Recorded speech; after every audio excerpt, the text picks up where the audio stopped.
Sugar.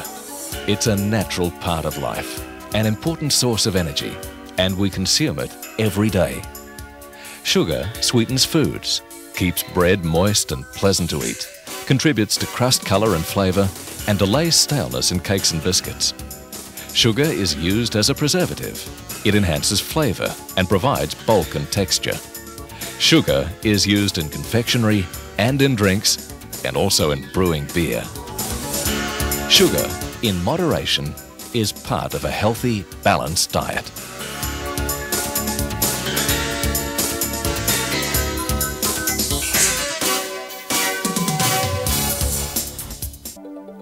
It's thought that sugarcane was first brought to Australia by Captain Phillip with the first fleet in 1788 and planted in Sydney and on Norfolk Island. CSR, then known as the Colonial Sugar Refinery, established the first large mill in the 1870s in northern New South Wales on the Clarence River.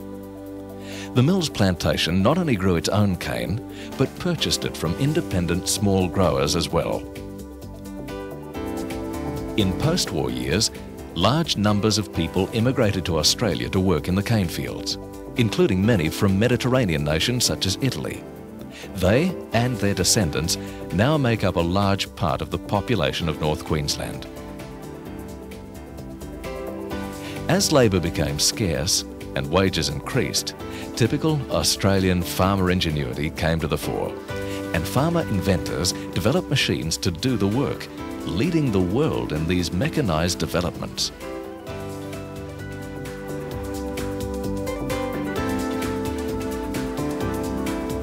Sugar has made an important contribution to the development of northeastern Australia. With the growth of the sugar industry, land has been brought into production and towns, ports, roads and railways built to serve the needs of the sugar cane districts.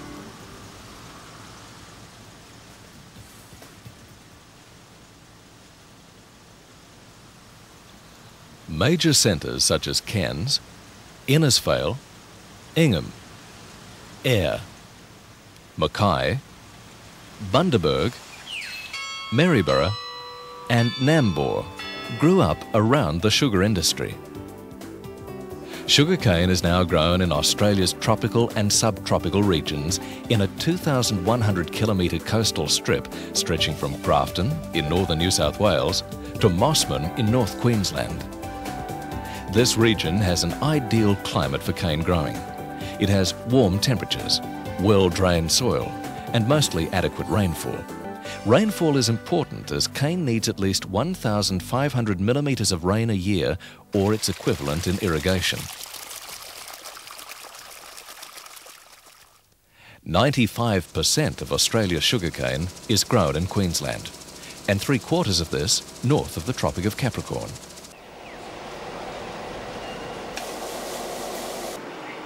Today, about 4 million tonnes of raw sugar is produced each year, of which 80% is exported, generating over $1 billion for the economy.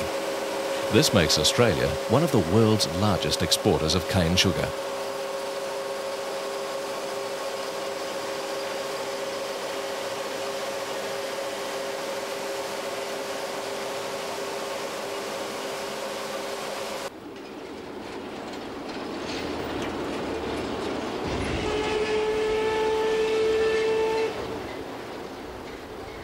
Around 27 million tonnes of sugarcane is crushed annually to produce the sugar, about 7 to 8 tonnes of cane being required for each tonne of sugar. Most cane is grown on the 6,500 family farms. Ready planted one. It's good for this, but Three. Yeah, that'll be great.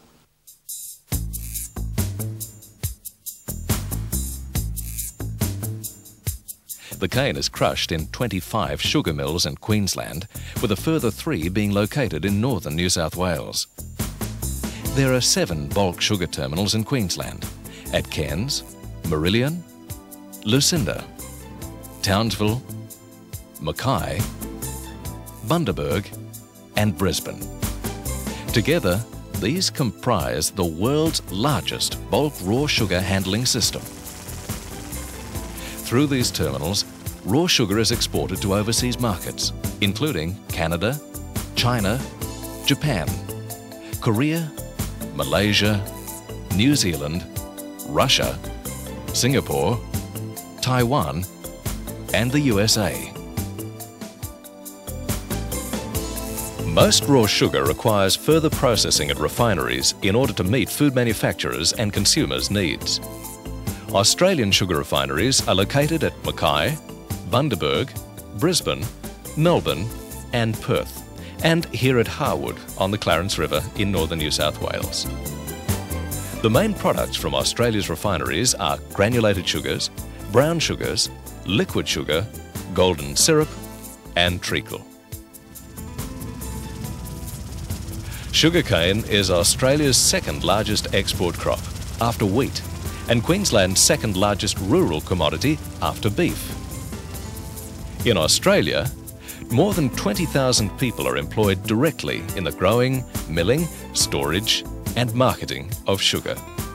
Additionally, many thousands of people and small businesses indirectly earn income from the sugar industry. To reach its current position as one of the most efficient sugar producers in the world, considerable effort and funds have and are being spent on research and development. Research has covered all aspects of sugar production, from growing and harvesting the crop to milling, transport and refining.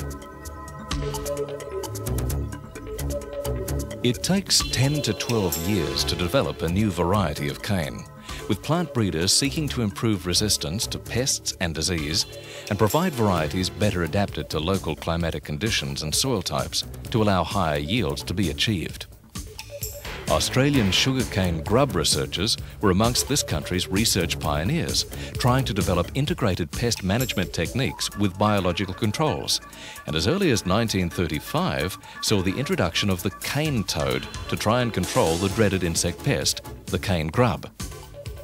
Cane grubs attack the roots of cane and cause severe damage to the crop. Unfortunately, this early attempt at biological control was unsuccessful, and insecticides were developed so that viable crops could be grown.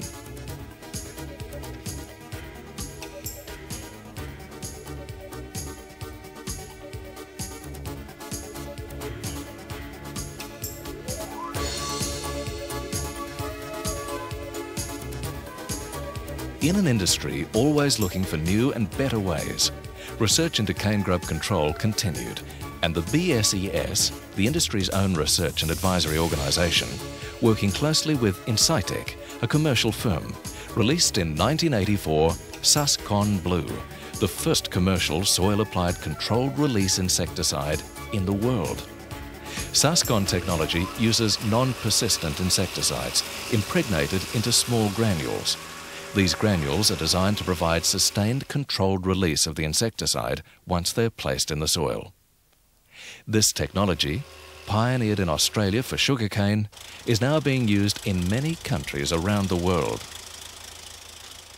Research to improve the efficient use of irrigation water contributes to cane growing success in districts of lower natural rainfall along Queensland's tropical coast. 65837. BSES agronomists used data from neutron probe measurements to determine the availability of soil moisture, and this information, combined with evaporation pan measurements, helped the cane farmer to schedule irrigation to optimise water volume and timing. The introduction of plastic pluming for flood irrigation and new developments in trickle irrigation has also significantly improved irrigation water use efficiency. Results are in the harvest, with this crop yielding in excess of 10 tonnes of cane per megalitre of water applied.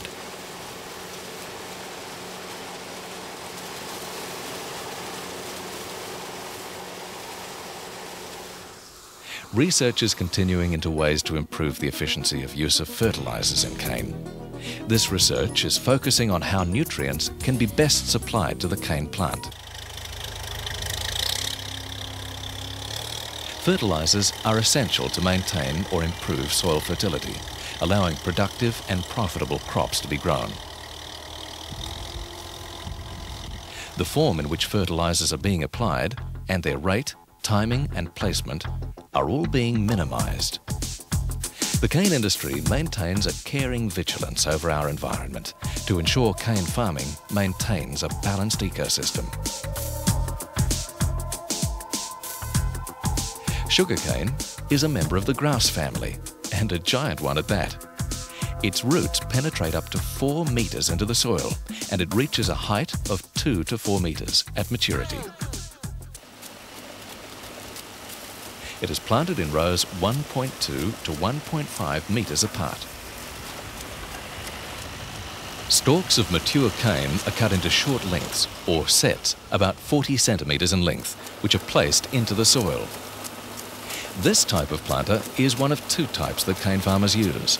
Here, the planting machine chops the cane into the sets for planting, whilst this machine, called a billet planter, uses planting material already chopped into the plant size sets. The planting material for the billet planter is supplied by a harvester which has been modified to cause minimal damage to the sets during the harvesting and chopping to billet size. Fertiliser and crop protection products are also applied in the one operation at planting.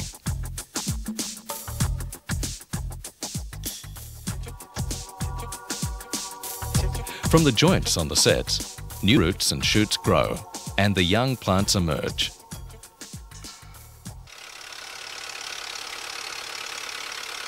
After planting, the farmer has to carefully look after the young plants by keeping the field clean and free from weeds. This is done either by this mechanical means or by using herbicides.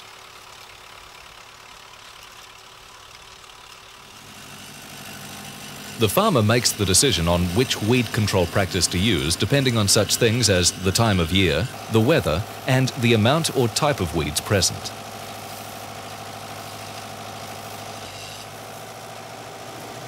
About 8 to 12 stalks grow from each set, forming a stool of sugarcane. This plant cane crop grows for 12 to 16 months before being harvested. During the growing season, sugar is made in the leaves of the sugarcane plant by a natural process called photosynthesis. The sugar, also known as sucrose or cane sugar, is stored as a sweet juice in the fibrous stalks. At harvest time, the farmer again has to make another decision, whether to cut his cane green or to burn before harvest. Both ways are good cultural practices, the decision depending on many interacting factors at the time.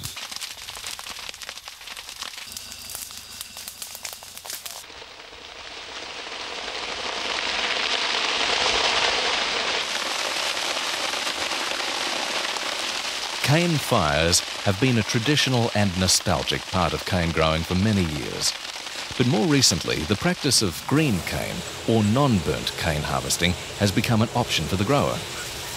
In some northern cane growing districts, over 90% of the cane is now harvested green and the unburnt trash left on the field. The trash, referred to as a trash blanket, provides a protective covering for the soil, assisting moisture retention whilst protecting it from raindrop impact and slowing down the velocity of surface runoff. In addition, the thick layer of trash suppresses weed growth, effectively smothering them before they have a chance to become established. Trash blanketing is less appropriate in southern districts because of the cooler climate. At lower temperatures, it takes longer for the trash to break down. The trash also insulates the soil from the sun, keeping it cooler, which slows down cane growth. Sugarcane does not have to be replanted every year. After harvest, new shoots will grow from the old stubble, a process known as retooning. Depending on the district and variety, cane is retooned 2 to 4 times, perhaps more, before it is ploughed out and the crop replanted.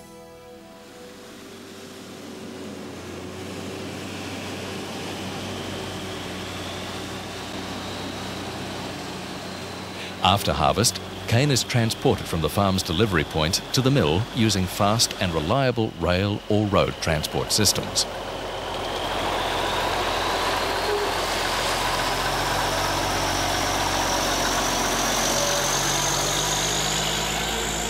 Harvested cane deteriorates rapidly and can be difficult to process if not delivered to the mill for crushing within 16 hours.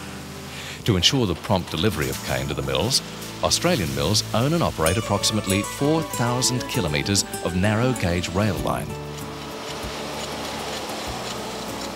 Farmers harvest a small portion of their crop at a time, taking it in turns to deliver to the mill. Today's mills produce up to 2,000 tonnes of sugar a day, many crushing in excess of 1 million tonne of cane in a season. The Victoria Mill, outside Ingham, one of the world's largest mills, handles about twice this amount.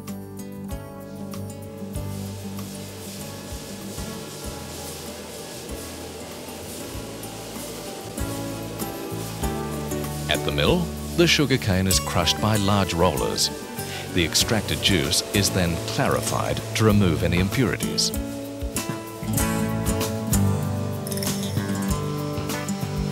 This juice is concentrated into a syrup by boiling off excess water, seeded with raw sugar crystals in a vacuum pan, and boiled until sugar crystals are formed and grown.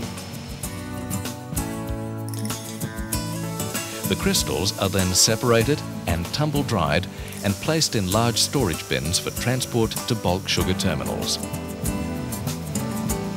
All byproducts from the mills are recycled, adding to the efficiency of the industry's milling process. There is no waste. Bagasse, the expended cane fibre remaining after the juice has been extracted, provides nearly all the fuel required to power the mills.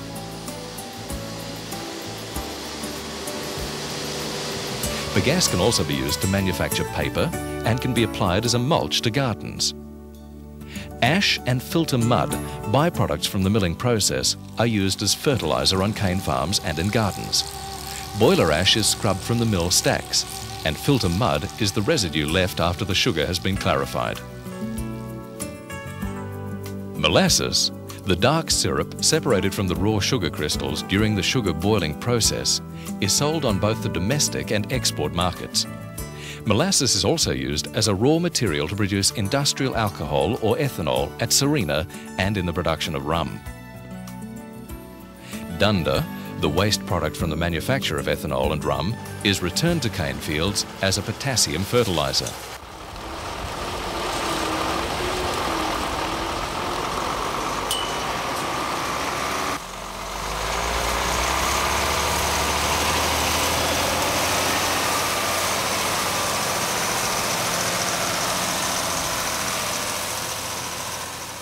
All of the raw sugar produced at Australian mills is handled in bulk. It is transported from the sugar mills to the terminals by either road, Queensland Government Railways or mill-owned tramline systems.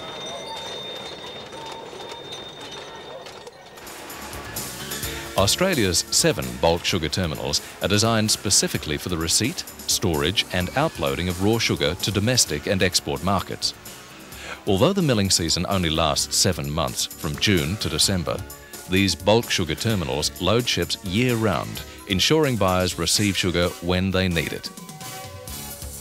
The bulk sugar terminals have a combined storage capacity of over 2 million tonnes. This combined capacity, coupled with the use of up-to-date technology, makes Australia's bulk handling system the largest in the world. The Mackay terminal, with a capacity of 737,000 tonnes, is Australia's largest, and its 300,000 tonne storage shed is the largest in the world. Ongoing investment has been made at all terminals to increase storage capacity and improve handling efficiency. At Lucinda, a 5.78 kilometre offshore loading facility was built to allow large vessels to load in deep water further out to sea. Prior to its installation, the largest cargo loaded from this facility was 7,000 tonnes. Vessels taking up to 50,000 tonnes of raw sugar have since been loaded.